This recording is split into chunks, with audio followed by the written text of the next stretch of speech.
Pregnancy के 9वें महीने में ये सारे सिम्टम्स अगर आप में अपीयर हो रहे हैं, अगर आप में दिख रहे हैं, तो 100% आपको नॉर्मल डिलीवरी नहीं होने वाली है। फ्रेंड्स, आज के वीडियो में कुछ ऐसे मैं लक्षण आपको बताऊंगी जो कि अगर आपकी बॉडी में दिखाई दे रहे हैं तो ये समझ लीजिए कि आपको नॉर्मल डिलीवरी पॉसिबल नहीं होगी, सिर्फ होगी केवल सीजर डिलीवरी। फ्रेंड्स, सबसे पहला तो मैं आपको बताऊं कि जब 9वें महीने में आप आ जाते हो तो 9वें महीने में जो डॉक्टर होती है वो आपको चेकअप के लिए बुलाती है, चेकअप करती है और फ्रेंड्स वहाँ पे एक अल्ट्रासाउंड सोनोग्राफी किया जाता है और उसी के आधार पे डॉक्टर आपको ये सारी बातें बताती है कि आपको नॉर्मल डिलीवरी होगी कि नहीं होगी, क्या कंडीशन है आपके शिशु की, क्या आपका शिशु की पोजीशन कैसी है, आपके एमनियोटिक फ्लूइड में कमी है या ज़्यादा है या फिर कैसा है, ये सारा आपको कंडीशन बताएगी। तो फ्रेंड्स, आज के वीडियो में मैं आपको वही चीज़ें बिल्कुल अच्छे से डिस्कस करने वाली हूँ, समझाने वाली हूँ कि आपको कौन कौन से लक्षण रहेंगे तो आपको नॉर्मल डिलीवरी नहीं होगी। सबसे पहला अगर लक्षण रहेगा कि अगर आपका शिशु आड़ा, तिरछा या उल्टा है तो इस कंडीशन में बिल्कुल आपको नॉर्मल डिलीवरी पॉसिबल नहीं होने वाली है, क्योंकि अगर आपका शिशु नॉर्मल डिलीवरी की पोजीशन में, हेड डाउन पोजीशन में नहीं आया है तो नॉर्मल डिलीवरी नहीं होगी। इस बात को आपको समझना पड़ेगा। दूसरा कंडीशन है कि अगर आपका एमनियोटिक फ्लूइड, जिस सैक में, जिस पानी में आपका बेबी रहता है, वो पानी, वो सैक अगर ज़्यादा है, बहुत ज़्यादा है या फिर बहुत कम है, तो उस कंडीशन में भी आपका नॉर्मल डिलीवरी नहीं पॉसिबल हो पाएगा। क्योंकि अगर बहुत ज़्यादा पानी रहेगा, सैक बहुत ज़्यादा रहेगा, तो उसमें शिशु बिल्कुल तैरता रहेगा और अपना फिक्स पोजीशन बिल्कुल नहीं ले पाएगा। अगर पानी कम रहेगा तो शिशु उसमें हिलेगा डुलेगा नहीं, एक जगह चिपका रहेगा। और कभी कभी तो फ्रेंड्स पानी कम हो जाता है और जो गांव की महिलाएं होती हैं वो ज़्यादातर ये केस देखने को मिलता है, डॉक्टर के पास नहीं जाती हैं। गांव साइड ज़्यादा देखने को मिलता है, क्योंकि वहाँ पे अभी भी जो है डेवलपमेंट नहीं हुआ है, अभी भी महिलाएं थोड़ा सा बाहर जाने में डरती हैं। तो वहाँ पे क्या होता है कि पानी की कमी हो जाती है, शिशु सूख जाता है और उनको पता ही नहीं चलता कि उनके अंदर पानी की कमी हो गई है। तो फ्रेंड्स, इस कंडीशन में भी आपको नॉर्मल डिलीवरी नहीं होगी। तीसरा कंडीशन है अगर आपका हीमोग्लोबिन कम रहेगा, अगर आपका खून हीमोग्लोबिन अगर उसकी कमी रहेगी, अगर वो 12 पॉइंट से कम रहेगा, 12 पॉइंट बिल्कुल होने चाहिए सीजर डिलीवरी के लिए और नॉर्मल डिलीवरी दोनों के लिए।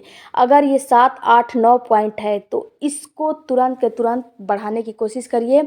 इसके लिए आप चुकंदर का इस्तेमाल करिए, अनार का इस्तेमाल करिए। 100% 15 दिन या फिर 1 वीक के अंदर आपके अंदर हीमोग्लोबिन की कमी जो है उसकी ये पूर्ति कर देगा, अगर आप चुकंदर का निरंतर सेवन करोगे तो। फ्रेंड्स, अगर हीमोग्लोबिन की कमी रहेगी तो इस कंडीशन में भी आपको जब डिलीवरी रूम में जाओगे, डिलीवरी कराने के लिए जाओगे, तो आपके अंदर उतनी एनर्जी, उतनी ताकत नहीं रहेगी, जिससे कि आपको ब्लड की कमी हो जाएगी, तो बाहर से ब्लड लाकर चढ़ाना भी पड़ेगा।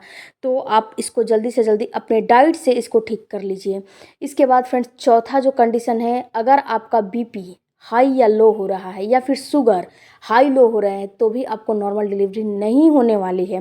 क्योंकि अगर बीपी हाई लो होंगे तो जब आपका लेबर पेन आएगा उस समय या तो बीपी बहुत ज़्यादा बढ़ जाएगी या तो बीपी बहुत ज़्यादा घट जाएगी। अगर आप बहुत ज़्यादा सोचते हो तो फ्रेंड्स, इसके लिए आप क्या करें कि नमक का इंटेक 9 मंथ में बिल्कुल कम कर दीजिए, जिससे कि आपका बीपी बिल्कुल मेंटेन रहे। और शुगर घट बढ़ रही है तो इसके लिए 9वें महीने में चीनी वाली चीज़ों का सेवन कम करिए। शुगर बिल्कुल नहीं खाना है, मिठाई वगैरह बिल्कुल नहीं खाने हैं, आलू चावल बिल्कुल नहीं खाने हैं। इन सारी चीज़ों को अगर आप नहीं खाओगे तो आपका जो शुगर है वो बिल्कुल मेंटेन रहेगा। उसके बाद फ्रेंड्स, आपका वेट, अगर आपका वेट भी कम रहेगा तो भी आपको नॉर्मल डिलीवरी पॉसिबल नहीं होगी। अगर आपके शिशु का वेट कम रहेगा तो भी नॉर्मल डिलीवरी पॉसिबल नहीं होगी, क्योंकि आपके शिशु में उतना क्षमता नहीं है, आपका शिशु उतना, उसकी ग्रोथ नहीं हुई है जो कि नॉर्मल डिलीवरी के लिए अपना हेड डाउन पोजीशन करके और खुद से आपके सर्विक्स पे दबाव बना के आपका वजाइना खोल सके। इतना उसमें पावर नहीं है, कैपेसिटी उसके अंदर इतनी नहीं है, क्योंकि वो बिल्कुल कमज़ोर है। इसके साथ साथ फ्रेंड्स, अगर आपको ट्विंस बेबी हैं ट्विंस में बेबी में भी आपको नॉर्मल डिलीवरी पॉसिबल नहीं हो पाती है, क्योंकि ट्विंस बेबी में क्या होता है कि एक शिशु अगर सर नीचे कर लेता है तो दूसरा शिशु सर नीचे नहीं करता है, यानी कि जो पोजीशन एक ले लेता है वो दूसरा पोजीशन नहीं ले पाता है, जिससे कि आपको नॉर्मल डिलीवरी पॉसिबल नहीं हो पाती है। ट्विंस बेबी में तो ज़्यादातर आपने देखा होगा, सुना होगा कि सीजर डिलीवरी ही होती है। यही रीज़न होता है कि ट्विंस बेबी जब रहते हैं तो सीजर डिलीवरी होती है। उसके बाद फ्रेंड्स, अगर आपका शिशु जो एम्नियोटिक कॉर्ड का जो होता है वो लपेटा हुआ है, यानी कि गर्भनाल अपने गले में लपेटा हुआ है, अगर एक लूप लपेटा है तब तो काम चल जाएगा। अगर ये जो लूप है 2 से 3 या 4 लूप लपेटा हुआ है तो आपको नॉर्मल डिलीवरी पॉसिबल बिल्कुल नहीं होने वाली है। इस सिचुएशन में भी आपको नॉर्मल डिलीवरी नहीं होगी। तो फ्रेंड्स ये ट्राई करिए कि तो फ्रेंड्स ये जो गर्भनाल लपेटता है शिशु, ये कई कंडीशन में लपेटता है। ये अलग एक बात होती है। कितनी महिलाओं को गर्भनाल लंबा होता है, पानी ज़्यादा होता है, या फिर कई केस होते हैं। इस पर मैं अलग एक सेपरेट वीडियो आप लोग कमेंट करोगे तो मैं बना दूँगी। उसके बाद फ्रेंड्स, अगर आपको कोई डिजीज है, यानी कि आपको प्रेगनेंसी से पहले हार्ट की समस्या होगी, या फिर कोई ऑपरेशन वगैरह हुआ होगा, या फिर पहली डिलीवरी आपकी ऑपरेशन से हुई होगी, या फिर कोई हिस्ट्री में कुछ ऐसे दिक्कत हुए होंगे जिससे कि आपको परेशानी हुई होगी, तो जब आपका लेबर पेन आएगा तो आपकी बॉडी उस लेबर पेन को बर्दाश्त नहीं कर पाएगी।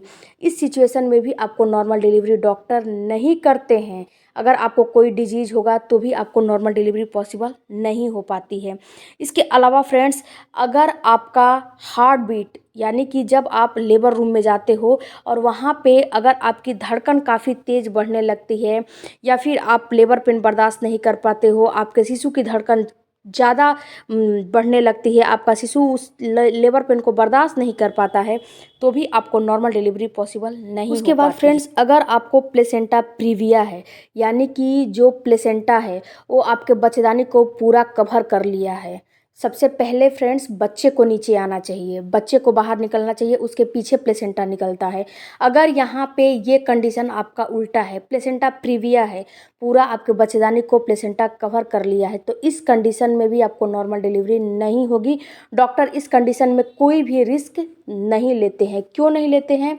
क्योंकि फ्रेंड्स क्या होता है कि आपके अगर बच्चेदानी का मुंह खुल भी जाएगा, सर्विक्स पूरा ओपन भी हो जाएगा, तो भी आपको डॉक्टर एंड में भी आपको प्लेसेंटा प्रीविया रहेगा तो सीजर करेंगे, क्योंकि जो शिशु को बाहर आना चाहिए वो शिशु बाहर नहीं आता है।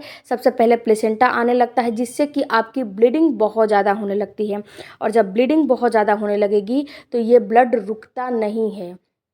जो कि अगर नॉर्मल डिलीवरी होती है तो सबसे पहले शिशु आता है, प्लेसेंटा आता है, उसके बाद आपको नॉर्मल जो है पीरियड के जैसे ब्लीडिंग आने लगती है। लेकिन ये ब्लीडिंग बहुत हैवी होती है। अगर डॉक्टर रिस्क लेगी तो आपके जान को खतरा है, आपके शिशु के जान को खतरा है। इस कंडीशन में डॉक्टर बिल्कुल भी रिस्क नहीं लेती है। अगर प्लेसेंटा प्रीविया है तो भी आपको नॉर्मल डिलीवरी बिल्कुल नहीं होने वाली है।